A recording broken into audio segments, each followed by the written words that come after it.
রাতে ঘুমানোর আগেও দেখলেন ফ্রিজ ঠিকঠাক কুলিং করছে, কিন্তু সকালে ঘুম থেকে উঠেই মাথায় হাত, কারণ ফ্রিজে রাখা সকল মাছ মাংস তখন বরফ গলে পানি ছেড়ে দিয়েছে। সামনে যে ইকোপ্লাস কোম্পানির সাইড বাই সাইড যে ফ্রিজটি দেখতে পাচ্ছেন, এই ফ্রিজটির সাথেই এমন ঘটনা ঘটেছে। গতকালও ফ্রিজটি ঠিকঠাক কুলিং হচ্ছিল। আজকে সকালে যখন ফ্রিজ খুলে প্রয়োজনীয় জিনিস ফ্রিজ থেকে নিতে যান, তখনই দেখেন ভিতরে রাখা সকল মাছ মাংস বরফ গলে পানি ছেড়ে দিয়েছে। চলুন দেখি আমরা পারি কিনা ফ্রিজটির সঠিক সমস্যা চিহ্নিত করে ফ্রিজটিকে সঠিক সমাধান দিতে। ফ্রিজটি আমরা ঘুরিয়ে নিয়েছি। ফ্রিজের কম্প্রেসারের বেসের মধ্যে দেখুন এগুলি কি। সম্ভবত এগুলি ইঁদুর মহাশয়ের কাণ্ড। ঘরের মধ্যে যত সেরাফারা কাপড় আছে সব এনে ফ্রিজের পিছনে জমিয়েছে। ফ্রিজটি আমরা চালু করেছি, বেশ খানিকক্ষণ হয়েছে। কম্প্রেসারটিও ঠিকঠাকই চলছে, কিন্তু কম্প্রেসার ডিসচার্জ পাইপ অর্থাৎ কন্ডেন্সার সাইডে তেমন একটা হিট নেই। ফ্রিজের কম্প্রেসার চলছে, কন্ডেন্সারে হিট নেই। এমন সমস্যা সাধারণত তিনটি কারণে বেশি হয়ে থাকে। কারণ নম্বর 1, লিকেজ হয়ে গ্যাস ফুরিয়ে গেলে। কারণ নম্বর 2, কন্ডেন্সার থেকে ময়লা ছেড়ে ডায়ার ফিল্টার বা কেবিলারি ব্লক হয়ে থাকলে। কারণ নম্বর 3, কম্প্রেসার পাম্পিং লেস হয়ে গেলে।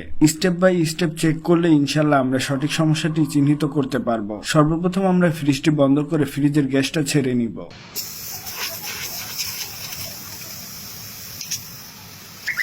সিস্টেমে মোটামুটি কিছুটা গ্যাস ছিল, কিন্তু আমার কাছে পরিমাণটি একটু কম মনে হয়েছে। তারপরেও চলুন ডায়ার ফিল্টারটা কেটে দেখি ফিল্টারের জালিতে কোনো ধরনের ময়লা জমে আছে কিনা। কারণ এই ফ্রিজগুলি কন্ডেন্সার পাইপ লোহা দিয়ে তৈরি করা হয়ে থাকে, তাই অনেক সময় দেখা যায় পাইপ থেকে জং ছেড়ে ফিল্টারে এসে জালিতে ব্লক হয়ে থাকে। দেখতে পাচ্ছেন ফিল্টারের জালিটা কোনো প্রকার ময়লা নেই, জালিটা একেবারে ঝকঝক করছে। আমাদের পরবর্তী স্টেপ হচ্ছে আমরা কম্প্রেসারটি চালু করে কম্প্রেসারের পাম্পিংটা চেক করব।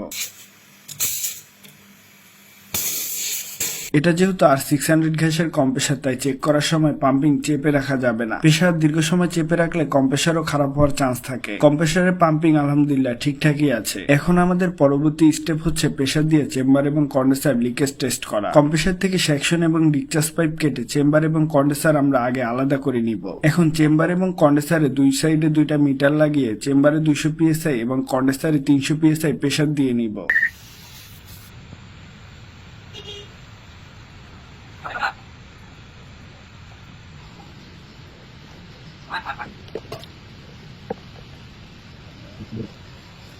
দেখতেই পাচ্ছেন কন্ডেন্সারে 300 PSI প্রেসার দেওয়ার সাথে সাথেই প্রেসার কমতে শুরু করেছে। মিটারের কাঁটাটা খেয়াল করে দেখুন ধীরে ধীরে নিচের দিকে নেমে যাচ্ছে। আমরা আগে মিটারের গোড়াটা চেক করে নিব। অনেক সময় নাট ঠিকভাবে টাইট না হলেও মিটারের গোড়া দিয়ে প্রেসার কমতে পারে। এই ধরনের সমস্যায় এই ফ্রিজগুলিতে আমরা বেশিরভাগ সময় ট্রেতে থাকা কন্ডেন্সারের পাইপগুলিতে লিকেজ পেয়ে থাকি। আমরা বোতলে করে পানি নিয়ে নিয়েছি, ট্রেতে ঢেলে নিচ্ছি। লিকেজ থাকলে ইনশাল্লাহ খুব সহজেই বেরিয়ে আসবে। আলহামদুলিল্লাহ দেখতে পাচ্ছেন যেটা সন্দেহ ছিল সেটাই ঘটেছে। ট্রেতে থাকা পাইপে মূলত লিকেজটা রয়েছে। আমরা পাইপটা ধরে একটু লাড়া দিতে লিকেজটা এখন আরো বড় হয়ে বের হচ্ছে। মিটারের দিকে যদি একটু খেয়াল করেন প্রেসারটা এখন খুবই দ্রুত কমছে। আমরা ট্রেতে থাকা পাইপটা কেটে বের করে নিব। ট্রেতে যে পাইপটুকু কোম্পানি ব্যবহার করেছেন, এই পাইপটুকু যদি লোহার না দিয়ে কপার দেওয়া হতো তাহলে হয়তো এত তাড়াতাড়ি ঝং ধরে পাইপের লিকেজ দেখা দিত না। ট্রে থেকে আমরা পাইপটা কেটে বের করে নিয়েছি। এখন আমরা পুরোনো পাইপটা যেভাবে ভাঁজ করা হয়েছে ঠিক সেইভাবেই আমরা কপার দিয়ে একটা তৈরি করে নিচ্ছি।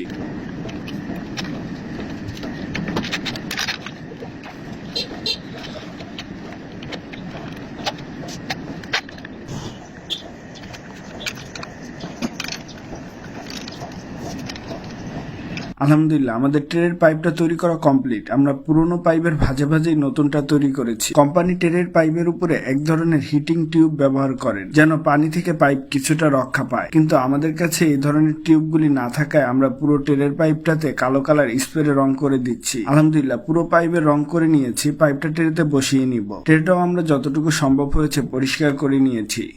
কন্ডেন্সারটাও আমরা ওয়াশ করে নিয়েছি, কারণ এই ধরনের পরিস্থিতিতে অনেক সময় কন্ডেন্সারে পানি ঢুকে যায়। আমরা নতুন ডায়ার ফিল্টার লাগিয়ে সবগুলি ঝালাই নতুন করে নিব।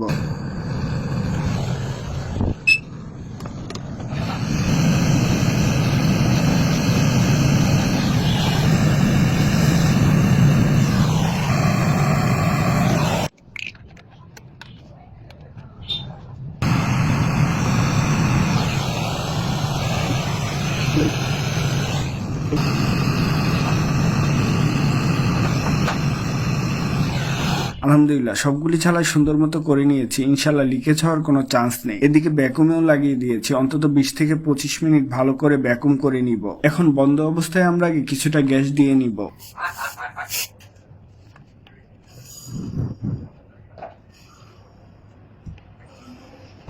আলহামদুলিল্লাহ, ফ্রিজটি চালু করে আমরা প্রয়োজন অনুযায়ী আরো গ্যাস ফ্রিজে চার্জ করে নিয়েছি। বর্তমানে ফ্রিজটি 0.5 এম্পিয়ার নিয়ে চলছে। কন্ডেন্সার সাইডেও মাশাআল্লাহ খুব সুন্দর হিট চলে এসেছে, একেবারে ফিল্টার পর্যন্ত গরম হচ্ছে। যেহেতু এটা R600 গ্যাস, তাই আমরা ফ্রিজটিতে রানিং প্রেসার 0 PSI রেখেছি। ইনশাআল্লাহ আশা করি ফ্রিজটিতে আর গ্যাসের প্রয়োজন হবে না। আমরা মিটারটি সিল করে নিব। R600 গ্যাসের কাজের সময় মিটার সিল করার আগে ফ্রিজ বন্ধ করে নিতে হবে। দেখতেই পাচ্ছেন ফ্রিজটি বন্ধ করার কারণে মিটারের কাঁটাটি এখন 0 থেকে উপরের দিকে উঠেছে। এখন আমরা মিটারটি খুলে নিব। রানিং অবস্থায় যদি আমরা মিটারটি খুলতে যাই, যেহেতু এটা R600 gas, running pressure 0 PSI কিংবা 0 থেকেও মাইনাস থাকতে পারে, তাই পাইপ খুলতে গেলে সেই অবস্থায় কম্প্রেসার বাহিরের বাতাস টানবে। পরবর্তীতে সেই বাতাসে থাকা ময়েস্টার কেবলেতে গিয়ে ব্লকেজ তৈরি করবে। ফ্রিজটিতে গ্যাস দিয়ে চালু করেছি, প্রায় 10 মিনিট হয়েছে। ডিপে কিছুটা কুলিং অনুভব হচ্ছে। ইনশাআল্লাহ দীর্ঘ সময় চললে পুরোপুরি কুলিং চলে আসবে। এই ভিডিওটি পরের দিন সকালে স্যার নিজে আমাকে ভিডিও করে পাঠিয়েছেন। রাতে ডিপে 2 লিটারের একটা বোতলে পানি রাখা হয়েছিল। বোতলে রাখা পানিটা বরফ জমলো, এখনো হার্ড হয়নি। ছোট বোতলে পানি রাখলে এতক্ষণে পুরোপুরি জমে যেত। এটাও জমবে, কিন্তু আরো কয়েক ঘন্টা সময় লাগতে পারে। আলহামদুলিল্লাহ, আজকের মতো আমাদের কাজটি এখানেই শেষ। সকলে ভালো থাকবেন, সুস্থ থাকবেন। দেখা হবে ইনশাআল্লাহ আবারও হয়তো নতুন কোনো কাজের ভিডিও নিয়ে।